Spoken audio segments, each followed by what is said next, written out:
Bienvenue sur notre chaîne Vie Nouvelle en Jésus-Christ. Chaque dimanche, la parole de Dieu nous est donnée pour nous relever, nous éclairer et nous conduire vers une vie nouvelle en Jésus-Christ. Invoquons d'abord l'Esprit Saint pour qu'il ouvre nos cœurs à l'écoute attentive et fructueuse de la parole du Seigneur qui nous est donnée aujourd'hui. Au nom du Père et du Fils et du Saint-Esprit. Amen. Esprit Saint, Esprit de Dieu, viens ouvrir nos cœurs à ta lumière, que la parole que nous accueillons porte du fruit et nous conduise à une vie nouvelle en Jésus-Christ. Amen. Lecture du livre du prophète Isaïe. Ainsi parle le Seigneur. Partage ton pain avec celui qui a faim. Accueille chez toi les pauvres sans abri. Couvre celui que tu verras sans vêtements. Ne te dérobe pas à ton semblable. Alors ta lumière jaillira comme l'aurore, et tes forces reviendront vite. Devant toi marchera ta justice, et la gloire du Seigneur fermera la marche. Alors, si tu appelles, le Seigneur répondra. Si tu cries, il dira, « Me voici ». Si tu fais disparaître de chez toi le joug, le geste accusateur, la parole malfaisante, si tu donnes à celui qui a faim ce que toi, tu désires, et si tu combles les désirs du malheureux, ta lumière se lèvera dans les ténèbres et ton obscurité sera lumière de midi. Parole du Seigneur. Lumière des cœurs droits, le juste s'est levé dans les ténèbres. Lumière des cœurs droits, il s'est levé dans les ténèbres. Homme de justice, de tendresse et de pitié. L'homme de bien a pitié, il partage. Il mène ses affaires avec droiture. Cet homme jamais ne tombera, toujours on fera mémoire du juste. Il ne craint pas l'annonce d'un malheur, le cœur ferme, il s'appuie sur le Seigneur. Son cœur est confiant, il ne craint pas. À pleine main, il donne aux pauvres. À jamais se maintiendra sa justice. Sa puissance grandira et sa gloire. Lumière des cœurs droits, le juste s'est levé dans les ténèbres. Lecture de la première lettre de Saint Paul apôtre aux Corinthiens. Frères, quand je suis venu chez vous, je ne suis pas venu vous annoncer le mystère de Dieu, avec le prestige du langage ou de la sagesse. Parmi vous, je n'ai rien voulu connaître d'autre que Jésus-Christ, ce Messie crucifié. Et c'est dans la faiblesse, craintif et tout tremblant, que je me suis présenté à vous. Mon langage, ma proclamation de l'Évangile, n'avait rien d'un langage de sagesse qui veut convaincre, mais c'est l'Esprit et sa puissance qui se manifestaient, pour que votre foi repose, non pas sur la sagesse des hommes, mais sur la puissance de Dieu. Parole du Seigneur. Évangile de Jésus-Christ selon saint Matthieu. En ce temps-là, Jésus disait à ses disciples, « Vous êtes le sel de la terre. Mais si le sel devient fade, comment lui rendre de la saveur? Il ne vaut plus rien, on le jette dehors et il est piétiné par les gens. Vous êtes la lumière du monde. Une ville située sur une montagne ne peut être cachée, et l'on n'allume pas une lampe pour la mettre sous le boisseau.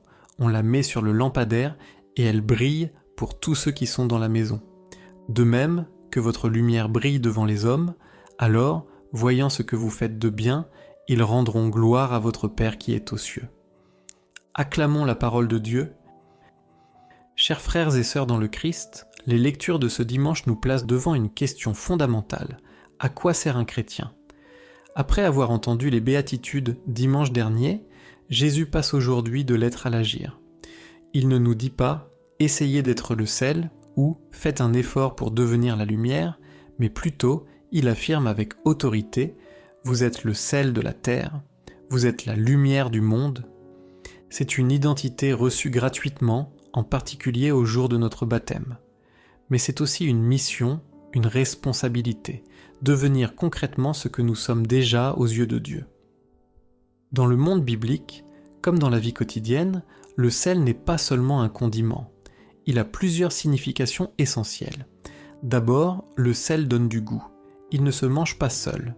Il disparaît dans le plat pour en révéler toute la saveur. Ainsi, le chrétien n'est pas appelé à se mettre en avant, mais à donner du sens à la vie ordinaire, à révéler la présence de Dieu dans les joies et les épreuves du quotidien, au travail, en famille, dans le voisinage. Pour saler, le sel doit sortir de la salière. Un sel qui reste dans la salière ne sert à rien. De même, un chrétien qui reste entre soi, par peur du monde ou par confort, ne transforme rien. Notre place est dans le monde, sans perdre notre identité, comme le sel qui se dissout dans la nourriture pour la rendre savoureuse. Ensuite, le sel empêche la corruption. Avant les réfrigérateurs, le sel était le moyen de conserver les aliments. Être sel de la terre, c'est donc être un rempart contre ce qui fait pourrir la société. L'indifférence, le mépris de la dignité humaine, la banalisation de la vie, le désespoir. Là où le monde dit « accumule pour être heureux », le chrétien apporte le sel de la sagesse évangélique et répond « partage pour être libre ».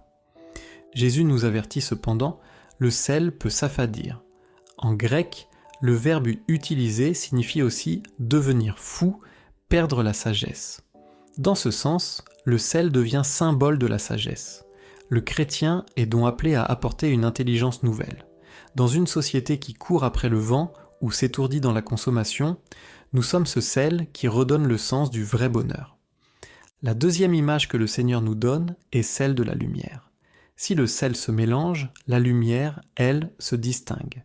Si Jésus dit que nous sommes la lumière du monde, c'est parce que lui-même est la lumière. Nous ne brillons pas par nous-mêmes. Nous sommes comme la lune qui reflète la clarté du soleil. La lumière ne se mélange pas à l'obscurité, elle la chasse. Elle ne change pas les objets, mais elle permet de les voir tels qu'ils sont. Être lumière, c'est donc aider au discernement, indiquer le chemin sûr et les précipices à éviter. Distinguer le vrai du faux, le bien du mal, l'essentiel du secondaire, aider à discerner ce qui est durable de ce qui est éphémère.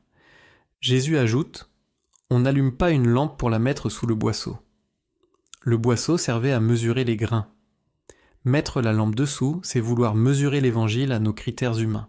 C'est lorsque, par exemple, nous disons « pardonner, d'accord, mais pas trop et pas toujours », ou encore « partager, oui, mais après avoir assuré le nécessaire ». Quand nous faisons cela, nous recouvrons la lumière du Christ de notre prudence humaine. Or l'évangile ne perd rien de sa force quand il est vécu dans toute son exigence. Jésus précise le but, afin que les hommes, voyant ce que vous faites de bien, rendent gloire à votre Père. Le texte grec ne parle pas seulement d'œuvres bonnes, mais d'œuvres belles. Une vie chrétienne vécue dans la joie, la gratuité et le pardon devient belle, attirante, fascinante. Le chrétien n'est pas là pour endoctriner, mais pour séduire par la beauté de l'Évangile. Mais comment vivre cela concrètement ? La première lecture du prophète Isaïe nous donne une réponse très claire. « Ta lumière jaillira si tu partages ton pain avec celui qui a faim. Si tu ouvres ta maison à l'indigent, si tu fais disparaître la menace et la parole malfaisante. » Saint Augustin disait que la charité est l'huile de la lampe. Sans le service du frère, notre lumière s'éteint et notre sel devient du sable. La vie chrétienne ne se mesure pas à l'intensité de nos émotions religieuses, mais à la qualité de notre attention aux plus fragiles. Et saint Paul nous rappelle, dans la deuxième lecture, qu'il n'est pas venu avec un langage prestigieux, mais avec la faiblesse habitée par la puissance de l'esprit. Ne craignons pas notre pauvreté, essayons d'éclairer le monde par la brèche par laquelle nous laissons passer la lumière de Dieu. Frères et sœurs, un peu de sel suffit pour tout un plat. N'ayons pas peur d'être une minorité. Cette semaine, soyons sel en apportant une parole de vérité, d'espérance ou de bienveillance là où règne la critique et le découragement. Soyons lumière, en refusant de cacher notre foi sous le boisseau de la peur ou du confort, par un geste simple de charité, de pardon ou de justice. Que notre vie soit si belle qu'elle donne à ceux qui nous croisent le désir de connaître la source de notre lumière. Je vous souhaite à tous un bon dimanche et que le Seigneur vous protège et vous garde dans sa paix.